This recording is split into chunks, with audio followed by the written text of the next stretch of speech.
Merci beaucoup, Monsieur le Président. Alors, c'est un grand plaisir pour moi de pouvoir m'exprimer sur le projet de loi C-15.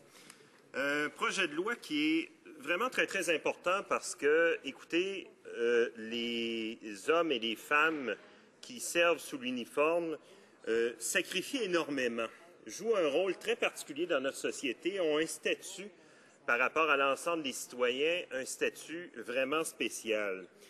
Et ce statut, ce sacrifice, cette vie si à part, parce qu'on peut carrément avancer ça, cette vie si à part ne justifie aucunement et même exige qu'on abandonne un système de justice, celui actuel des procès sommaires, qui est aussi justement sommaire, qui court-circuite énormément de processus et qui est aussi surtout très punitif, qui entraîne des conséquences très graves pour nos femmes et nos hommes sous l'uniforme. Le grand problème, écoutez, Monsieur le Président, c'est que C-15, sous sa forme actuelle, ne corrige pas, ne traite pas adéquatement de l'injustice profonde, fondamentale des procès sommaires. Je vais me concentrer là-dessus parce qu'il faut bien comprendre, Monsieur le Président, que quand on considère les conséquences, le retour à la vie civile ou même la vie qui continue sous l'uniforme, se retrouver à être pris avec un casier judiciaire entraîne énormément de complications, que ce soit des complications économiques, des complications aussi morales, familiales. Ça peut être très, très difficile à vivre. Et considérant l'ensemble du processus, c'est vraiment aberrant qu'on puisse encore au Canada, en 2012, tolérer ce genre de choses et ne pas chercher à le corriger profondément, ce que C-15 ne fait pas, malheureusement. Alors, on va faire une recension rapide des infractions mineures qui peuvent se retrouver à être condamnées à être traitées en procès sommaire. Alors, on parle de l'insubordination, les querelles, les écarts de conduite, les absences sans autorisation, l'ébriété et la désobéissance à un ordre. On va s'entendre sur une chose, Monsieur le Président. Évidemment, vu le statut particulier du soldat, du militaire, vu le rôle particulier, la nécessité d'unité pour pouvoir remplir les missions qui sont dévolues aux forces canadiennes, il est certain que le concept de discipline est fondamental. Je pense que tout le monde va s'entendre là-dessus, personne ne va le contester.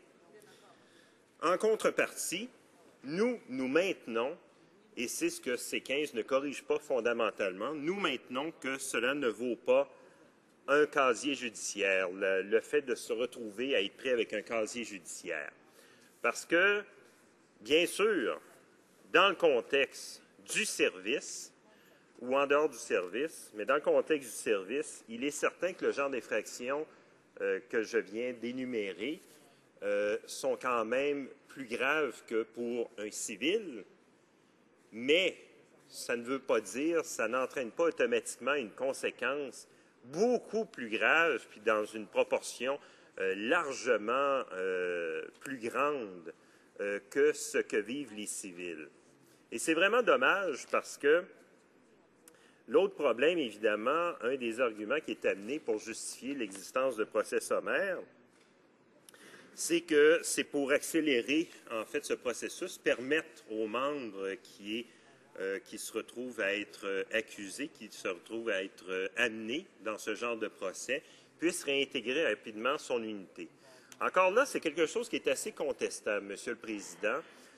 C'est contestable, tout d'abord, parce qu'évidemment, il peut toujours y avoir une relative justification dans un contexte, par exemple, d'intervention, d'opération qui exige de maintenir à un niveau optimal les effectifs dans une unité, mais en dehors de ça, dans la vie réelle, la majorité du temps, de la carrière d'un soldat, ce caractère expéditif n'est pas plus justifié, finalement, que dans la vie civile. Alors, c'est déjà une aberration, Monsieur le Président. L'autre aspect qui est très, très troublant, c'est que le Canada n'innoverait pas du tout en s'engageant dans la voie d'une réforme en profondeur des procès sommaires. Écoutez, on peut recenser parmi les pays du monde qui ont réformé leur propre système, et c'est des systèmes qui sont directement apparentés à ce qu'on connaît au Canada. Donc, on peut recenser tout d'abord, évidemment, le Royaume-Uni, qu'on pourrait qualifier de mère patrie, mais pour lequel, évidemment, nos institutions sont inspirées, dont les institutions militaires, l'Australie, la Nouvelle-Zélande et l'Irlande. Alors, la question se pose, pourquoi le Canada, surtout considérant que le juge Lamer a déposé son rapport en 2003, pourquoi le Canada n'a pas bougé plus vite et pourquoi le gouvernement ne va-t-il pas plus loin et cherche à corriger vraiment ceci? Vous savez, comme je vous ai dit, on va se concentrer sur la question des procès sommaires. Quand on parle de procès sommaires, et je rappelle toujours que la conséquence potentielle, c'est de se retrouver pris avec un casier judiciaire, c'est qu'il n'y a pas de recours ni de transcription du procès. Il n'y a donc pas de trace, puis de plus, ce qu'on appelle le juge, entre guillemets, et le commandant de l'accusé. Alors, vous comprendrez, Monsieur le Président, que, considérant la relation particulière entre le supérieur hiérarchique et l'accusé, c'est déjà une très, très grosse difficulté. C'est un point majeur. Et il y a déjà un potentiel des justices, nonobstant évidemment la qualité du commandant, parce qu'on s'entend que nos officiers dans les forces canadiennes répondent à des critères rigoureux. Donc, à partir de là, font face à leurs responsabilités. Il n'empêche que c'est quand même une injustice potentielle énorme qui n'a pas d'équivalent dans la vie civile. En fait, c'est à peu près impossible de retrouver quelque chose d'aussi gros, qui va aussi loin que ce qu'on retrouve dans l'armée canadienne. Alors déjà, simplement de combler ce fossé, de sortir du contexte de l'unité, ce genre de procès serait déjà un grand progrès. Et puis, il ne faut pas oublier non plus, Monsieur le Président, que l'autre chose qui est très, très difficile pour les militaires qui se retrouvent à être cités en procès sommaire et condamnés, donc se retrouvent prêts avec un casier judiciaire, c'est que vous savez, au-delà du service qu'ils font dans l'armée canadienne, et ça constitue, je le rappelle, un obstacle potentiellement pour eux de se retrouver avec un casier judiciaire, c'est qu'il y a une vie après ça.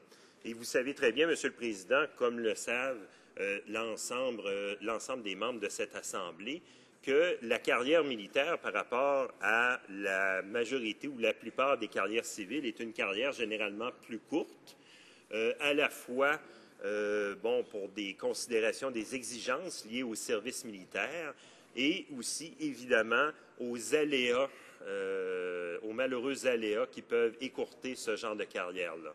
Alors, quand une femme ou un homme qui a fait son service vaillamment, valablement, sort et retourne à la vie civile, cette personne a droit à une nouvelle vie, à une place dans la société. Et le casier judiciaire, quoi qu'on en dise, constitue un obstacle qui peut être énorme, sinon insurmontable, pour pouvoir mener une vie qu'on qualifierait de normale.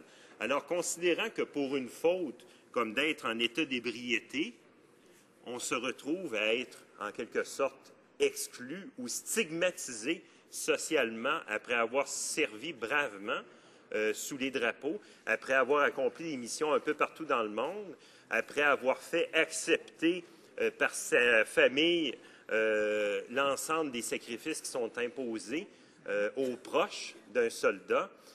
Monsieur le Président, je qualifierais de scandaleux qu'on ne puisse pas dépasser, qu'on ne puisse pas aboutir à un système de procès qui soit beaucoup plus juste, qui soit beaucoup plus respectueux du statut, du sacrifice et du devoir que remplissent nos soldats. Alors, j'appelle évidemment l'ensemble de mes collègues à réfléchir là-dessus et surtout de respecter cette vie, ce devoir que remplissent nos soldats et à partir de là, qu'on puisse envisager une réforme beaucoup plus profonde que ce que propose C15. C'est la raison pour laquelle nous nous opposons. Je vous remercie.